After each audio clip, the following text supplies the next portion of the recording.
নামাজের ফরজ জানেন আপনি, আবার তরিকত আপনারা কে শিখাইছে? তরিকত এই ভণ্ডামি গুলা। আপনি নামাজের ওয়াজিব জানেন না, নামাজ কেমনে পারলে? কমজোর শরীয়ত লাগে না, শয়তানে পাইছে আপনারে। আমি আপনাকে বলতেছি না সে কাল, সেই কালের মধ্যে এই ধরনের কথা কেউ বলে নাই, এই কালের মধ্যে বলতেছে। সেই কালের মধ্যে হাকিকত ছিল, এই কালের মধ্যে রসম রেওয়াজ। সেই কালের মধ্যে তরিকত অরুষ সর্বস্ব ছিল না, এই কালের মধ্যে তরিকত অরুষ সর্বস্ব। সেই কালের তাসাউফ হচ্ছে দার্স, লেখাপড়া, শরীয়ত, তরিকত, আদাব সবকিছু শেখানো হচ্ছে। সেই কারণে যত সুফি ছিলেন জগৎ বিখ্যাত আলেমে দ্বীন। হুজুর গৌসুল আজমকে আপনারা মনে করেন শুধু কারামত দেখাইছে?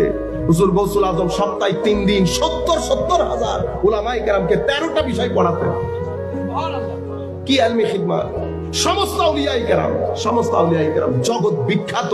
জালালউদ্দিন রুমিকে আপনি মসনবির মধ্যে ঠেকে দিয়েছেন, ফতুয়ার বাড়ির লোকের সাধারণ আলেম দাঁড়াইতে পারে না ইমাম জালালউদ্দিন রুমি, বাস খামোশ হয়ে গেছে। একজন আয়েশা জিজ্ঞেস করতে, হুজুর ফকর কাকে বলে? চুপ। হুজুর ফকর কাকে বলে? চুপ। হুজুর ফকর কাকে বলে? চুপ। চলে গেছে। হুজুরের শিক্ষক উস্তাদও বসা, উস্তাদের আওতার বাইরে চলে গেছে জালালউদ্দিন। উস্তাদকে বলতেছে, কি ব্যাপার, উনি জবাব দিলেন না কেন? তবে এটা কে বলছে জবাব দেয়? জবাব তো দিছে। হুজুর উনি তো কোনো জবাব দেয় না। এখন জবাব দিছে বেটা তোরে, আপনি বুঝেন নাই তো কি জবাব দিছে? তো উনি বলতে চাচ্ছেন ফকর মানি অনেক জেনেও চুপ করে থাকা, মানি কুল কায়নাতের সমুদ্রের পানি ভিতরে কিন্তু আপনি চুপ করে আছেন, এটাকে ফকর বলে। তাহলে ইশক এবং তাসাউফ কাকে বলে? অনেক কিছু জেনেও না জানার ভান করে থাকা। আমি কিছুই জানি না, আমি কিছুই জানি না।